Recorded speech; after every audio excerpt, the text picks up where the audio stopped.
ദൈവമാണ് തന്നെ ഭൂമിയിലേക്ക് അയച്ചതെന്ന നരേന്ദ്രമോദിയുടെ വാദത്തിന് പ്രതിപക്ഷത്തു നിന്നും വരുന്നത് പരിഹാസ പെരുമഴ തന്നെയാണ്.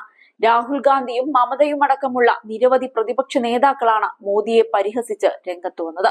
ഇപ്പോഴിതാ മോദിയെ ട്രോളി ശശി തരൂരുമെത്തി. സ്വയം പ്രഖ്യാപിത ദിവ്യൻ തിരഞ്ഞെടുപ്പിൽ മത്സരിക്കുന്നത് ഇന്ത്യയിലെ തിരഞ്ഞെടുപ്പ് കമ്മീഷൻ പരിശോധിക്കണമെന്നാണ് ശശി തരൂർ ആവശ്യപ്പെട്ടത്. പ്രധാനമന്ത്രി ദിവ്യനാണെങ്കിൽ അദ്ദേഹത്തിന് ഇന്ത്യയിൽ പൗരത്വത്തിന് അർഹതയുണ്ടോ എന്നാണ് ശശി തരൂരിന്റെ ചോദ്യം. ഒരു ദിവ്യന് ഇന്ത്യയിൽ വോട്ട് ചെയ്യാനും തിരഞ്ഞെടുപ്പിൽ മത്സരിക്കാനും അവകാശമുണ്ടോ എന്നും തരൂർ ചോദിച്ചു. സോഷ്യൽ മീഡിയ പ്ലാറ്റ്ഫോമായ എക്സിലായിരുന്നു അദ്ദേഹത്തിന്റെ ഈ പ്രതികരണം. നേരത്തെ തന്റെ ജന്മം ജൈവികമായ ഒന്നല്ലെന്നും ചില ദൗത്യങ്ങൾ നിർവഹിക്കാൻ ദൈവം തന്നെ നേരിട്ട് അയക്കുകയാണ് ചെയ്തതെന്നും മോദി അവകാശപ്പെട്ടിരുന്നു. ജൈവികമായ ഒരു ശരീരത്തിന് ഇത്രയും ഊർജമുണ്ടാകില്ല എന്നും ദൈവികമായ ഊർജമാണ് തന്നിലുള്ളത് എന്നുമായിരുന്നു മോദി പറഞ്ഞത്. തന്റെ അമ്മ ജീവിച്ചിരുന്നിടത്തോളം കാലം തന്റെ ജനനം ജൈവികമാണെന്ന് കരുതിയിരുന്നു. എന്നാൽ അമ്മയുടെ മരണത്തോടെയാണ് ദൈവം അയച്ച ആളാണ് താനെന്ന് ബോധ്യപ്പെട്ടത് എന്നുമായിരുന്നു മോദി പറഞ്ഞത്. കഴിഞ്ഞ ദിവസം NDTVക്ക് നൽകിയ അഭിമുഖത്തിലും ഇതേ വാദം തന്നെ മോദി ആവർത്തിച്ചു. ഇതോടെ പ്രതിപക്ഷ നേതാക്കൾ മോദിയെ പരിഹസിച്ച് രംഗത്തു വന്നു.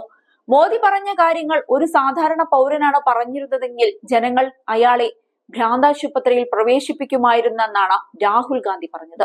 ഗംഗയുടെ തീരത്ത് മൃതദേഹം കുന്നുകൂടുമ്പോൾ ഈ പറയുന്ന ദൈവദൂതൻ ആളുകളോട് അവരുടെ മൊബൈൽ ഫ്ലാഷ് ലൈറ്റുകൾ തെളിയിക്കാൻ ആവശ്യപ്പെടുകയാണ് ചെയ്തതെന്നും രാഹുൽ പരിഹസിച്ചു.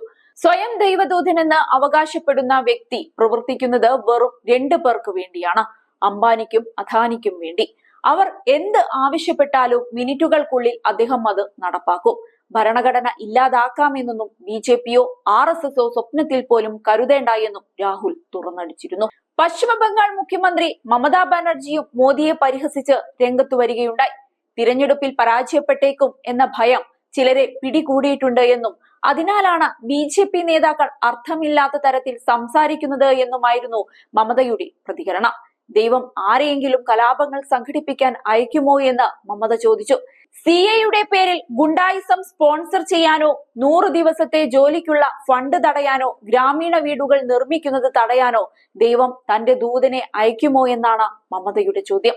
ജനങ്ങളുടെ ബാങ്ക് അക്കൗണ്ടിൽ 15 ലക്ഷം രൂപ നിക്ഷേപിക്കുമെന്ന വാഗ്ദാനത്തിൽ നിന്ന് ദൈവം പിന്മാറുമോ? ദൈവത്തിന് അത്തരം കാര്യങ്ങൾ ചെയ്യാൻ കഴിയില്ല എന്നായിരുന്നു മമത പറഞ്ഞത്. എന്തായാലും മോദിക്ക് പരിഹാസ പെരുമഴ തന്നെയാണ്. എങ്കിലും പറഞ്ഞ വാക്കിൽ നിന്ന് ഒരടി പിന്നോട്ടു പോകാൻ മോദി തയ്യാറല്ല എന്നതാണ് ശ്രദ്ധേയം.